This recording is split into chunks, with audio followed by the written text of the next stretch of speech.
नमस्कार आपण मानक आमर ये ओडिया टीच ट्यूब 2 को बहुत बहुत स्वागत। चलन देखा आपण मैंने थंबनेल देखि जानी जे प्रकृत जो माने प्रकृति बंधु पुरस्कार तार नियमावली कौन अच्छी आवेदन फॉर्मेट कौन अच्छी किभली भाव में जड़े प्रकृति बंधु पुरस्कार पाइपर तार डिटेल्स ओडिशा सरकार द्वारा आसी। चलतु आम डिटेल्स भाव में देखा। तो जो मैंने आशायी प्रार्थी अच्छा से मैंने ये भिडटी को संपूर्ण देखंतु समस्त तथ्य जानीपारे। ता सहित समस्त जानिबा आवश्यकता अच्छी प्रकृति बंधु पुरस्कार केते अर्थराशि आसुची याकू किभली भाव में गाइडलाइन अच्छी आम किभली भाव में जो पुरस्कार टी प्राप्त करि परिबा डिटेल्स भाव में देखा। भिडियोटी को लाइक करेंगे, चैनल को सब्सक्राइब करेंगे।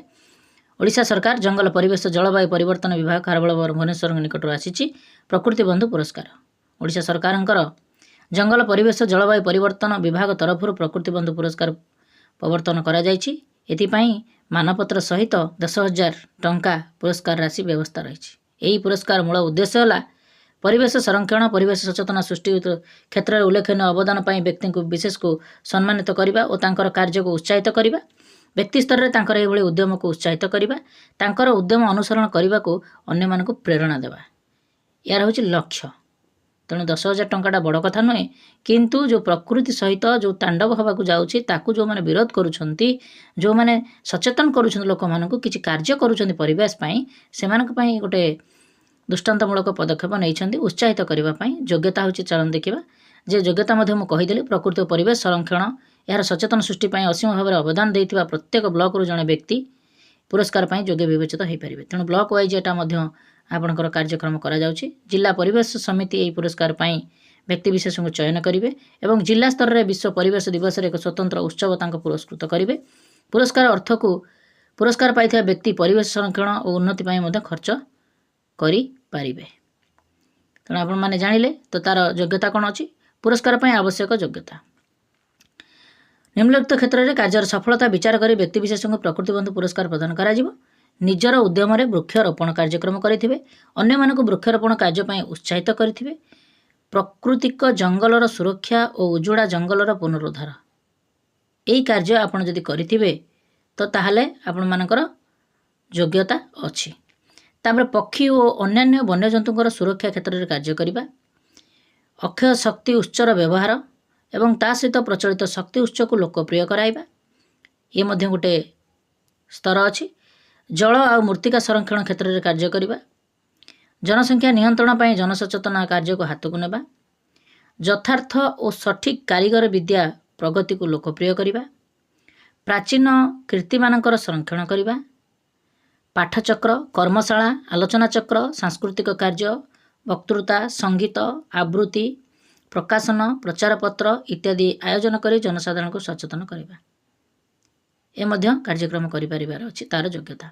विरल उद्भिद और जीवजंतुंकर संरक्षण करने मनुष्य और जीवजंतु बासस्थान उन्नति करने जलवायु परिवर्तन सह खाप खुआई चलवा और यह प्रभाव को ह्रास करने दिगरे कार्य करने आवर्जना और अन्य अदकारी पदार्थ को व्यवहार कर उपयोगी पदार्थ उत्पादन कर कौशल उद्भावन एवं यार प्रयोग करने विभिन्न सूत्र सृष्टि होता दूषित पदार्थर परिमाण ह्रास करने एवं यार विकल्प पंथा उद्भावन करने प्रकृति तथा परिवेशर क्षति करुन ज्ञान कौशल जोटा अच्छी प्रवर्तन और यार प्रसार उदाहरण स्वरूप रासायनिक पदार्थर बिना व्यवहार में उन्नत कृषि जातीय द्रव्य उत्पादन करने चारण भूमिर सुरक्षा और सृष्टि प्रकृति और परिवेशर संपर्कित ब्लॉक बा संगठन सृष्टि परिवेश संरक्षण संबंधी शौक क्रीड़ा इत्यादि प्रसार प्रकृति और परिवेश समृद्धि सुरक्षा करने अन्य कौनसी कार्य जहाँ उपरे उल्लेख होना जन व्यक्ति से पुरुष हूँ बा महिला हूँ उपरोक्त क्षेत्र में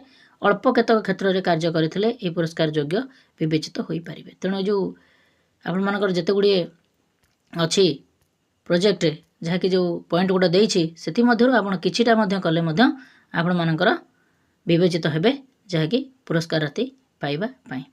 चयन प्रणाली किभली भाव रहिबो देखंतु स्थानीय जंगल मृत्तिका संरक्षण स्वास्थ्य कृषि ब्लॉक उन्नयन कार्यालय ब्लॉक शिक्षा कार्यालय इत्यादि विभाग अधिकारी माने एवं जिला ग्राम्य उन्नयन संस्थार अधिकारी माने संपुक्त जिलार जिलापाल को यह पुरस्कार पाई सेमानकर मनोनयन सुपारिश करि परिबे। ताले आपण माने जानिले मनोनयन मध्यरु प्रत्येक ब्लॉक ପାଇଁ जिला परिवेश समिति जଣେ उपयुक्त प्रकृति बंधु बाछिबे। एथिପାଇଁ जिलापालଙ୍କ अध्यक्षताରେ एक विचारक मंडली गठन करिवे। जिला परिवेश समितिर संपादक एहार आवाहक रहिबे एवं जिला स्तर रे कार्य करुथिबा जंगल वन्यजंतु मृत्तिका संरक्षण स्वास्थ्य उद्यान इत्यादि विभाग अधिकारी माने एहार सदस्य रहिबे। या छडा जिलापालଙ୍କ द्वारा मनोनीत होइथिबा परिवेश संरक्षण क्षेत्र रे कार्य करुथिबा दुई बेसरकारी संस्थार प्रतिनिधि जो माने पुरस्कार पाई मनोनीत होई नथिबे एही विचारक मंडलीर सदस्य रहिबे। कौनसी व्यक्ति गत 5 वर्ष मध्य पुरस्कार पाइथिले पुनर्बार से ब्लॉक पाई मनोनीत हेबे नाही। तेणु जदि 5 वर्ष तले पाइथिबे से आउ द्वितीय बार पाई परिबे नाही। समान कार्य पाई कौनसी संस्था अनुष्ठान एवं सेही संस्था अनुष्ठानर व्यक्ति उभय प्रकृति मित्र एवं प्रकृति बंधु पुरस्कार मनोनीत हेबे नाही। नियमर व्याख्या एवं पुरस्कार उपस्थापन संबंध सरकार निष्पत्ति चूड़ांत हेबो। एही पुरस्कार पाई मनोनीत व्यक्ति कौनसी फौजदारी मामलार दंडित होई नथिबे। एथिपाई आवेदनकारी लिखित भाव में जणाइबे एक अंडरटेकिंग देबे। आवेदनकारी ठारू आवश्यक तथ्य सहित संपूर्ण आवेदन फॉर्म जिला परिवेश समिति 27 फेब्रुआरी 2026 तारिख पर्यंत ग्रहण करा जिवो।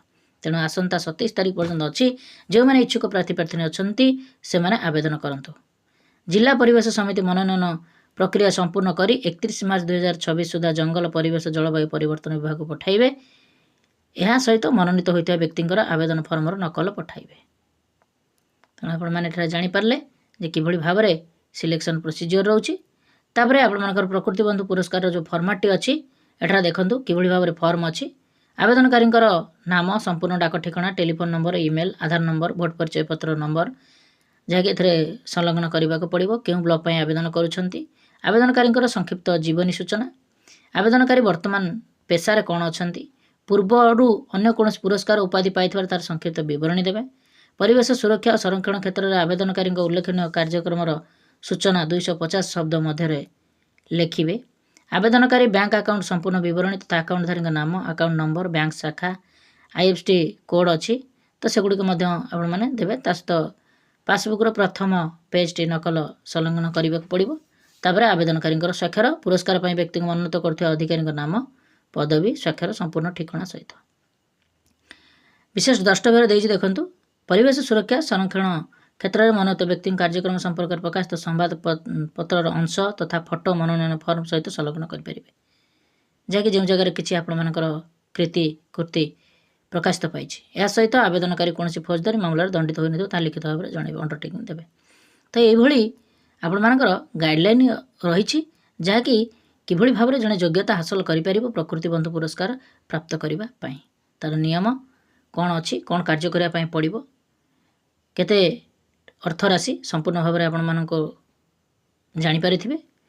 वीडियोटी भल लगी आशा और विश्वास आपण मानको रिक्वेस्ट आपण नाम चैनल को सब्सक्राइब करंतु। वीडियो को लाइक और शेयर करंतु। नमस्कार। सर्वे भवन्तु सुखिनः।